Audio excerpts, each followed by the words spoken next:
nagtataka ang maraming Pilipino na first time in the history of the Republic of the Philippines, mayroong committee na ginawa sa ating bansa ngayon na pinagsama-sama ang apat na committee. Ang tawag nila ay Quadcom.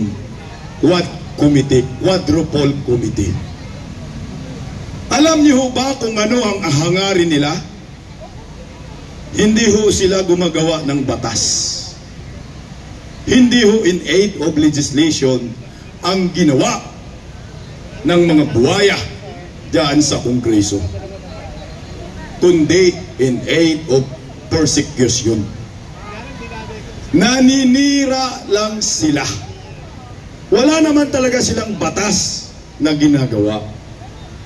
Kasi nga ho, kung lagi po kayong nanonood ng mga hearing in aid of legislation during Duterte admin, siguro tumatagal lang ho yun ng mga tatlong bisis lang, 3 times lang, mga 3 hearing lang.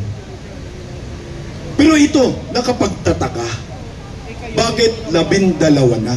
12 times na po sila sa kakahiring at pumunta na ho si Tatay Digong, nilusot na nga ho sila at pinapahiya na nga ho yung mga abogado. Nakala mo may alam sa batas, wala pa rin silang batas na napag-uusapan. Ano ba ang hangarin nila dyan? Kasi nga, demolition job lang against Duterte family, Inday Sara Duterte ang kanilang pakay dyan.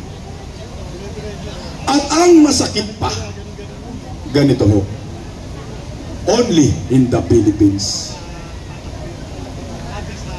Sa Pilipinas lang ho nangyayari na nagkaroon ng special committee upang ipagtanggol ang karapatan ng mga durugista at mga sindikato sa isang bansa.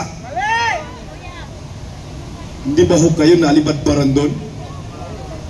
Hindi ba ho tumatayo ang balahibo ho ninyo ngayon na nakikinig sa sinasabi ko?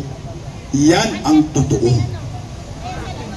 At nagmistulang superstar pa ang mga confessed drug lords nung nakaraang Duterte admin. Pinapaniwalaan nila ang mga durugista sa Kongreso. Nagiging credible na ang mga durugista sa ating bansa at binigyan ng entablado sa Kongreso. Guys, hindi ba ho kayo nabahala? Na nagmistulang nag-aabogado na ho ngayon ang mga kongresista sa ating bansa para sa mga durugista. Mga kababayan ko, huwag ho tayong pumayag na magiging narco state ang Republika ng Pilipinas. Huwag ho tayong pumayag na sakupin tayo ng mga drug lords, narco-politician, at sila ang magpapatakbo ng Republika ng Pilipinas at para bang sila ang nagmamando ng ating kinabukasan. May kinabukasan ba tayong aasahan sa mga sindikato at mga durugista ngayon naghari-harian sa ating bayan? My God, sabi ni Tatay Digong, I hate drugs.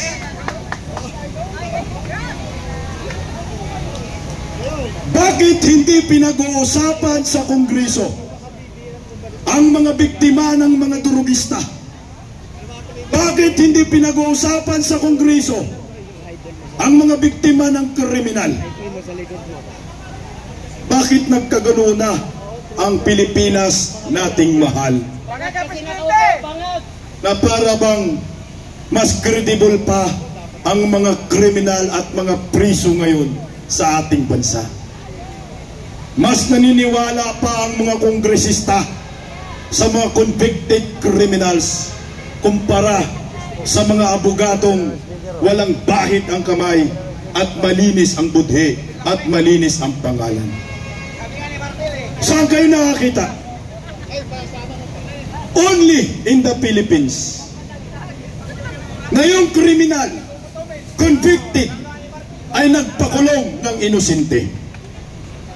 Alam ho ninyo yon? At nagiging bully pa diyan sa Kongreso. Franz Castro, pangalanan ko yan. Ito ay totoo. Kahit saan tayong husgado magkita, si Franz Castro ay convicted criminal. Sabi ng abogado nila doon sa Quadcom, pag ikaw may conviction ka, kahit sa lower court, basta hinatulan kang guilty, kahit mag-aapila ka pa sa Court of Appeals, ang tawag sa iyo ay criminal.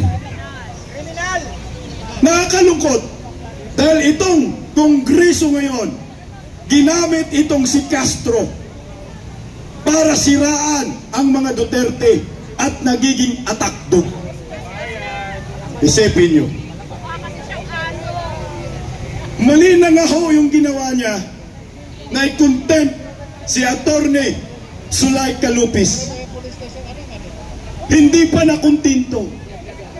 Dinagdagan pa talaga ng 5 araw para magiging 10 araw na makontempt. Gaba, di magsama! Di ba ho nakakagalit? Kung nangyayari ito sa may mga pangalan, kung nangyayari ito kay Rodrigo Rua Duterte, kung nangyayari ito kay Vice President Inday Sara Duterte, Nimal, paano pa kaya sa ating lahat? Kung nangyayari ito sa mga abogadong pinakulong nila na walang kaso, pwede rin yan mangyayari sa inyo. Papayagan ba natin ang bulok na sistema ng panggobyernong Marcos ngayon? Pues, inahamon ko kayo. Lumabas kayo sa inyong mga tahanan. Imulat ninyo ang inyong mga mata. Buksan ninyo ang inyong mga tainga. Ibuka ninyo ang inyong mga bibig. Magsama-sama tayo lumaban para sa ating bayan. Kalabanin natin ang mga naghari-harian sa bansang ito nang iniisip lamang nila ay punuin ang kanilang mga bulsa at binubulag tayo ng mga ayuda. Tanggapin ang ayuda, tanggapin ang kwarta. Hindi nila pera yan, pera ninyo yan. At huwag niyong isiping utang na loob nyo yan sa kanila. Binubulag ko kayo. Ilang taon na ba ang Marcos admin? Magta-3 taon na ho. Meron bang nagawang proyekto ang gobyernong ito? Ni Pusti, wala. Pati LRT Cavite Extension, inaangkin ng mga animal. Feeling nila sila ang nagpagawa ng naturang release. Ang ambag ho nila, kating diribon lamang. Tama! Wala ho silang proyekto. Wala ho silang big tickets projects na pwedeng ipagmalaki ng mga supporters ng gobyernong ito. Zero. Nada. Ang inyong ipagmamalaki, alam nyo kung ano? Puro kayo ayuda. Kaya ang tawagan ni Tatay Digong kay Junior, ayuda. President, ayuda. Tanong ko po sa maraming Pilipino ngayon na nandito sa ating mga harapan at sa likuran na naririnig ngayon, mga security guards, nakatulong ba sa ekonomiya ng Republika ng Pilipinas ang pamumudmod ng ayuda ng Marcos admin? Nagmura ba ang bilihin dahil sa ayuda ng Marcos admin? Tumaas ba ang inyong mga sahod dahil sa ayuda ng Marcos admin? May 20 pesos per kilong bigas na ba dahil sa ayuda ng Marcos admin? Wala! Yan ang sinabi ni Vice President Inday Sara Duterte. Dapat ang ginawa ng gobyernong ito, ay long-term solution. Yung ginawa ho nila na pang-aayuda, bigyan ka ng 5,000, bigyan ka ng 5 kilong bigas na may tatak MR, mangungurakot rice. Pera nila? Ginagawa tayong mga patay gutom. Ginagawa tayong mga tamad. Dahil sa mga busadong politiko ngayon sa gobyernong Marcos. Ang Pilipino ay masisipag basta may trabaho. Hindi ayuda ang kailangan natin, mga kababayan ko, kundi trabaho. Ngayon ho, bakit nga ba ay nakapuko sila sa mga Duterte? Ngayon, sinusubpina na nila si Vice President Inday Sara, nagpadala na ho sila ng subpina sa Office of the Vice President. Dapat tumano, humarap si Vice President Inday Sara sa NBI ngayong November 29. Dahil umano sa sinabi ni Inday Sara na ipagurgor daw niya si Palaka, si Kuting at si Tambalusnos. Kompleto ah. Pag pinapakinggan niyo ho yung sinabi ni Vice President Inday Sara Duterte na umulan ng mura kay BBM, Lisa Marcos at Romualdez, yan ay bunga ng kanyang pagkadismaya, bunga ng kanyang galit. Kung ikaw kaya sa katayuan ngayon ni Vice President Inday Sara Duterte na tinatraidor, tinarantado, 3 years in the making, puro Duterte, Duterte, Duterte, Inday Sara, Digong ang pinag-uusapan sa Kongreso, Senado, hindi ka kaya magagalit? Kung tangina, ginawang ka pa ng kasalanan, tinapunan ka pa ng putik na sabi mo ay kurakot si Inday Sara. Guys, ganito, mga buhaya dyan sa Kongreso, Marcos admin, batuhin nyo na lang si Vice President Inday Sara ng ibang isyo. Huwag nyo lang batuhin ng korupsyon dahil mapahiya kayo.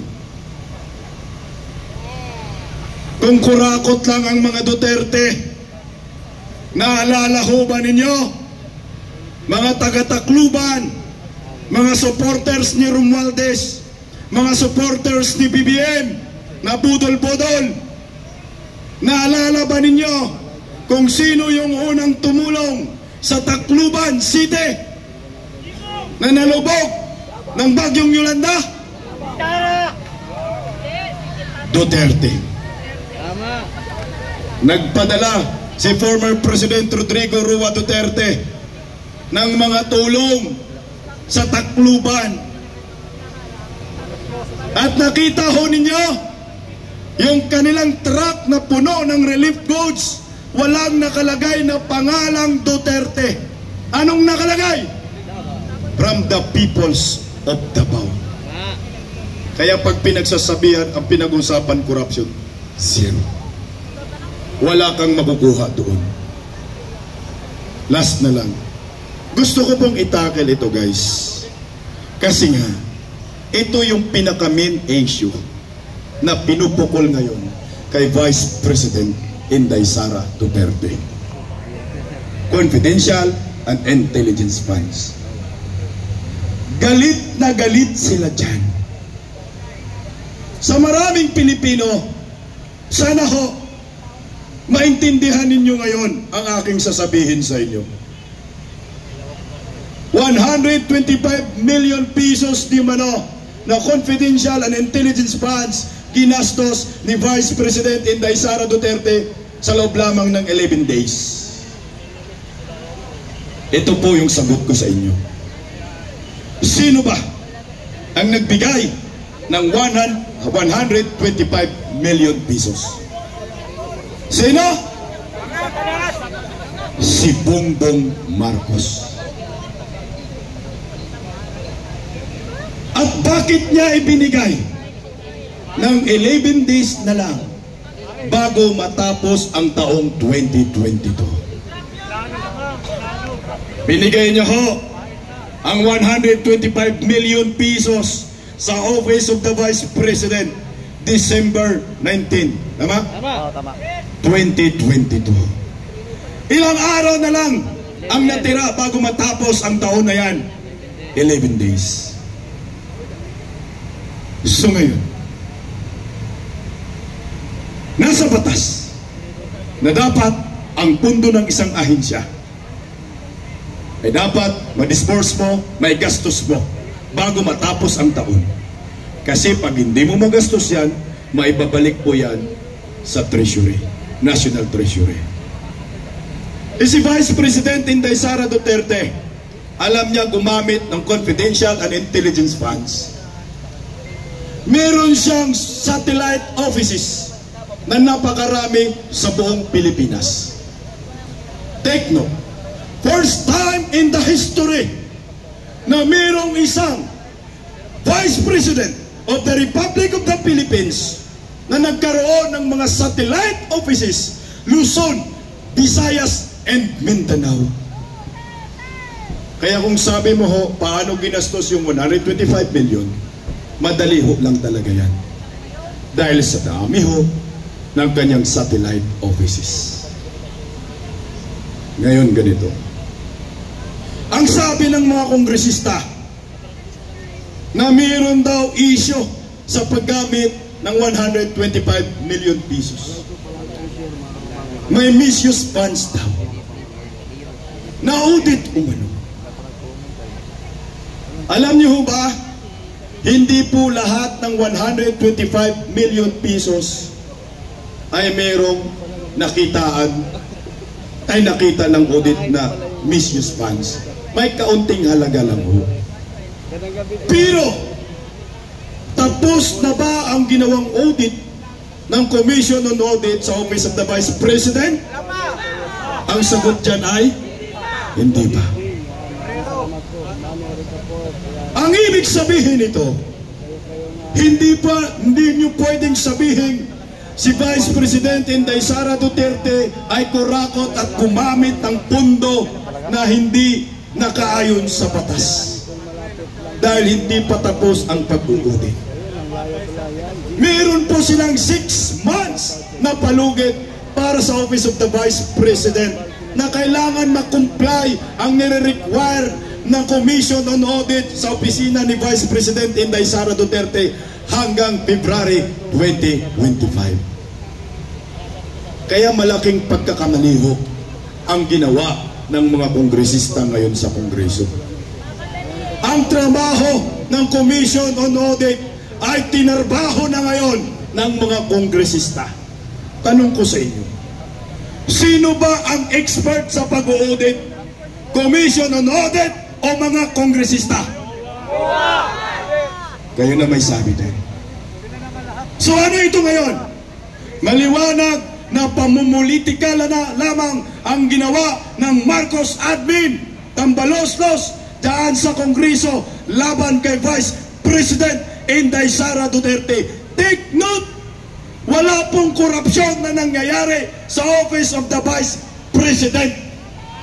Wala pang pinal, hindi pa final and executory ang findings ng Commission on Audit dahil pwede pang mag-apila ang Office of the Vice President. Pero ang anong ginawa ng mga kongreso ngayon, ng mga kongresista ngayon kay Inday Sara, sinira na ho nila ang pangalan at opisina ng Office of the Vice President, pati yung mga staff ni Vice President Inday Sara, pinagkukulong na ng mga buhaya.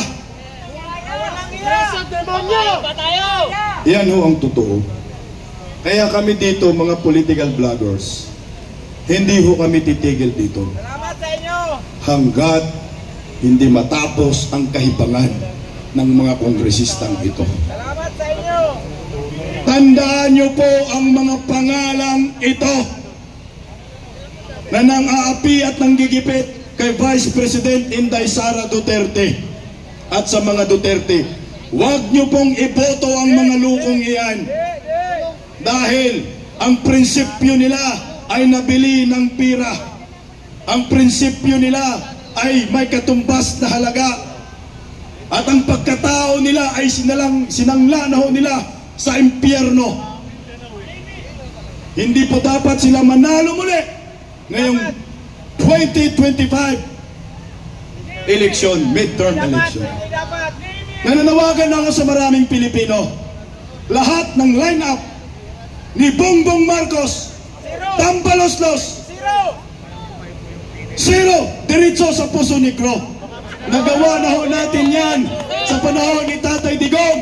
Ulitin muli natin ang 8, diretso, Inidoro. Maraming salamat po. Mabuhay po tayo mga Pilipino. Inday Sara Duterte, Inday Sara Duterte, Inday Sara Duterte. Maraming salamat po.